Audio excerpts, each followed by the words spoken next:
एक बार की बात है। एक छोटे से गांव में ओलिवर और मैक्स नाम के दो दोस्त रहते थे।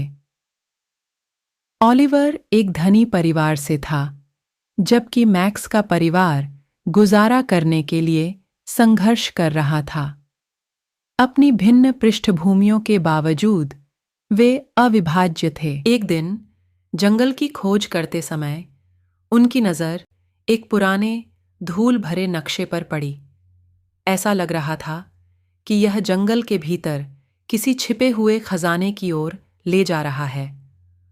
उनके दिलों में उत्साह भर गया और उन्होंने एक साथ इस साहसिक कार्य पर निकलने का फैसला किया। जैसे ही उन्होंने घने जंगलों और अशांत नदियों को पार किया, उन्हें कई चुनौतियों का सामना करना पड़ा।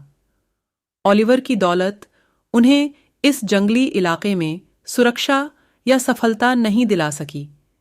इसके बजाय यह मैक्स की कुशलता और दृढ़ संकल्प था जिसने अक्सर दिन बचा लिया। उनके परीक्षणों के माध्यम से उनकी दोस्ती गहरी हो गई। उन्होंने एक दूसरे की ताकत पर भरोसा करना और अपने मतभेदों में संतुलन तलाशना सीखा। ओलिवर ने दृढ़ता के वास्तविक मूल्य की खोज की, जबकि मैक्स ने दृष्टि और योजना की शक्ति की सराहना करना सीखा। आखिरकार कई हफ्तों की कठिनाई के बाद वे मानचित्र पर अंकित स्थान पर पहुंच गए।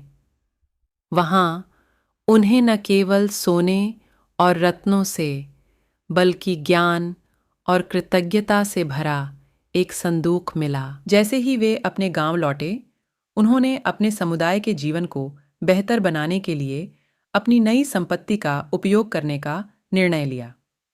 ओलिवर के संसाधनों ने मैक्स के व्यावहारिक ज्ञान के साथ मिलकर गांव को बदल दिया।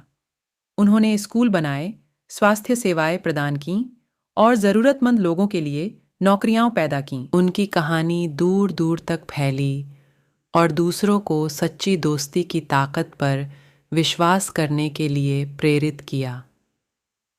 ओलिवर और मैक्स अपने धन के लिए नहीं, बल्कि दूसरों के उत्थान के लिए अपने धन को साझा करने के तरीके के कारण किंवदंतियां बन गए। और इसलिए उस छोटे से गांव में ओलिवर और मैक्स की विरासत जीवित रही, जिसने सभी को याद दिलाया कि सच्ची संपत्ति आपके पास जो कुछ भी है उसमें नहीं है, बल्कि आपके द्वारा बनाए गए बंधनों और दूसरों के जीवन में आपके द्वारा किए गए अंतर में निहित है।